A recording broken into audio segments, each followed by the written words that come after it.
What's up, Heat fans? It's your boy Ernest back with another Miami Heat Talk video. Hope everybody's having an amazing day. Hope you guys enjoyed your weekend and had a great Super Bowl Sunday. Big props to my team, the Kansas City Chiefs. Patrick Mahomes got that second ring. Big props to my man. But we're not here to talk about football, you guys. We're here to talk about the Miami Heat. Now, I know what you're thinking right now.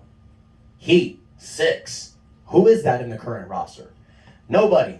I am rocking the old LeBron James number 6 Miami Heat jersey because recently this man broke the all-time scoring record in the NBA, passing Kareem Abdul-Jabbar. I love LeBron James, man. I know he left the Miami Heat in a negative tone, but he's the reason why we got 2 more banners. He was a big part of the Miami Heat culture. And big respect to LeBron James, man. You're doing big things in the NBA, especially at 38 years old. Props to LBJ. But I don't want to talk about LeBron. I want to talk about this current roster. Now, we're going to talk about a few things. First thing we're going to talk about is Miami Heat's current standing. Right now, Miami Heat are sitting with a 32-25 record. We have won 3 straight games. We beat Indiana, we defeated Houston Friday of last week, and we beat the Magic in an overtime victory on Saturday. Now, I want to talk about these games because since my last channel, we were talking mainly about trades and buyouts.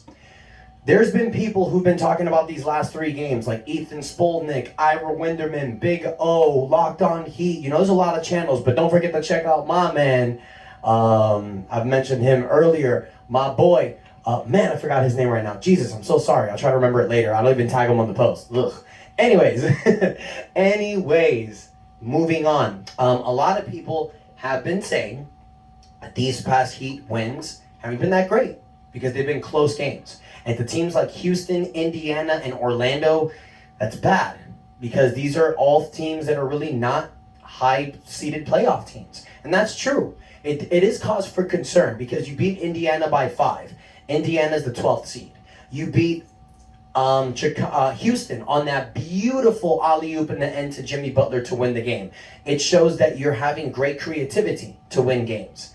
You know, we won slowly by that one. And then the game against Orlando. You know, Orlando, they've been 18-13 their last 31 games, but they don't have a great record either. They're sitting at the bottom of the East. So these 3 wins that we've had have all been close games. And people are saying, oh, the Heat should have blown them out. Yes. I do understand that. But at the end of the day, I'm a big believer in a win is a win. And remember, guys, even though a team is bad, this is Professional Basketball Association. Only pros get to make it.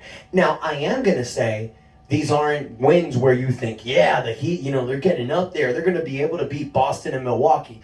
No, because these are bad teams. And you would like to see Miami win these games like this against the Milwaukees and the Bostons of the world. But let's go back. Miami had defeated these teams. And even when they've been full strength, Miami competes with them. So I don't think this is a scenario where you look at how the Heat won these teams and these games, and you can think, oh, it's against crap teams. The Heat aren't going to do anything. No, we've competed against the best in the NBA, you guys. The problem that we've been having has been all season long, our injuries. You know, we've had Tyler, Jimmy, and Bam through these 3-game stretches. But a lot of guys haven't been playing. We don't have Victor Oladipo. We don't have Kyle Lowry. We don't have Omar Yurtseven. We don't have Duncan Robinson. And this has been the tone all season long. But once we get to the nitty gritty and once it becomes playoff times and we're fully healthy and Jimmy becomes Jim VP and Bam is taking the steps that he's taken this year into the playoffs and Tyler Hero, hopefully he gets into his groove as well. With our big 3 and with everybody around supporting, I like our chances. I think this team can get to the Eastern Conference Finals again. We just have to catch that right momentum. And we're on there, you guys, because we're playing until this Wednesday. Once this Wednesday passes, it's All-Star break. The last game, we have 2 more games left in the season. We got Denver tonight, and then we got Brooklyn on Wednesday. After that, the Heat don't play again for 9 days. So that's going to give Kyle Lowry, Victor Oladipo, and Jimmy Butler much deserved rest. And that's what they're going to need at the second stretch of the season, you guys. But we're not only going to need them healthy as well. We're also going to need some upgrades. And this is getting to the next part of the conversation right now. buyouts. Because the trade deadline's over. And as mad as everybody wants to be that Miami didn't make any moves, we still have an opportunity to fill some roles in the buyout. Now, we have some trade exceptions. We also have 2 roster spots available. So we can add 2 guys to this team. I don't know if it's going to affect our luxury tax, but we are $5 million under the tax line now. So now I think we can sign 2 players, stay under the tax line, and we can get some help for this team. So obviously, who's the biggest rumor out there? It's what we've been hearing. Russell Westbrook.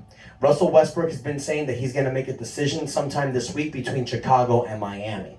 I don't think the buyout's official yet. I haven't seen anything on that, but they're going to try to come to a term. Russell Westbrook will be bought out by Utah. Now the question is he going to be a perfect fit for the Miami Heat? So it's a 50-50 thing, you guys. You know, it could be great, but it could be bad. It's depending on how the Miami Heat does it. Because now you're bringing something we don't need, another guard. Everybody knows what this team is lacking. It's a big man to play next to Bam. We need a stretch 4 who can hit the 3. That is what we need. That has proven in the past to be what works next to Bam Adebayo. And we don't have it. Now, people like to talk crap about Caleb Martin. As the starting 4 this season, he's averaging over 10 points and 5 rebounds a game. Solid numbers, especially for a 4. He's averaging 37% for the 3-point line. But the problem is Caleb Martin is not playing his natural position. He's not a 4, you guys. He's a perfect off the bench for Jimmy. He's perfect to fill in for Jimmy when he's out of games. So we need somebody else to get up there with Bam. Now look, great news is Omar Yurtseven may be coming back from injury soon. And along with Orlando Robinson, Omar Yurtseven may be what we need. But we still need to fill that role because we've seen it all season, you guys. This team gets injured, so we need people to help step into roles. This was a name that I mentioned a few weeks ago, and I got a lot of backlash on it, and I'm going to say it again, guys. Indiana Pacers bought out Serge Ibaka. Serge Ibaka is rumored to come to the Miami Heat. I think Serge Ibaka would be a perfect addition, especially with some of the buyout candidates leaving. I thought Danny Green was going to be a great addition. He went to Cleveland. I thought Terrence Ross would be a great addition. These are 2 guys that can hit the 3 and create their own shot. Terrence Ross is signing somewhere else. I think he's going to Phoenix. But Miami is losing some of these opportunities. So I think getting Serge Ibaka would be a great addition, you guys. Serge Ibaka is 6'10". Yeah, he doesn't have the same jump that he had before, but he's 33 years old, not too old. He's a veteran. He has veteran presenceship. He can hit the open shot, and he's a big man to play next to Bam. Sign that guy already. What's taking so long? Get him here. Why wait to bring in Serge Ibaka? He's the answer that can fill in. I'm not expecting Serge Ibaka to come in and play 35 minutes, but give us a solid 15 to 20 minutes. That's exactly what we need, especially with getting Omar back.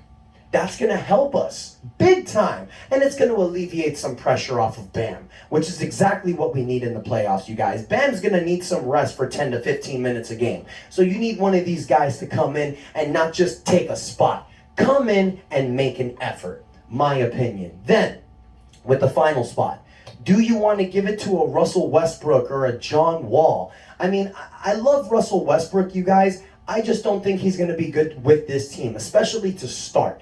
I don't like a lineup with Bam Adebayo, Jimmy Butler, Tyler Hero, and Russell Westbrook. These are 4 ball-dominant players. Russell Westbrook's going to have the same problem that he had with LA. But he gets his stats. So why not add him? Why not add him and convince him to come off the bench alongside of Victor Oladipo? Move Tyler Hero to the starting point guard and now start Max Strus along Hero. We've seen in the past that when Max Strus or Duncan Robinson starts at the 2, our offense gets a bump because now you're adding a specialist with these 3 ball dominant players alongside Caleb Martin or Serge Ibaka if we want to put him in the spot. Or hell, even Omar Yurtseven. We can make these additions, you guys. We're only 2.5 games down from the 5th seed on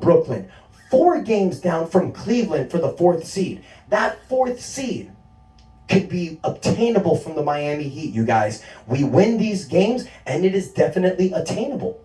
But we're going to run into our test because we got Denver tonight. We got Brooklyn. We also got Milwaukee after that.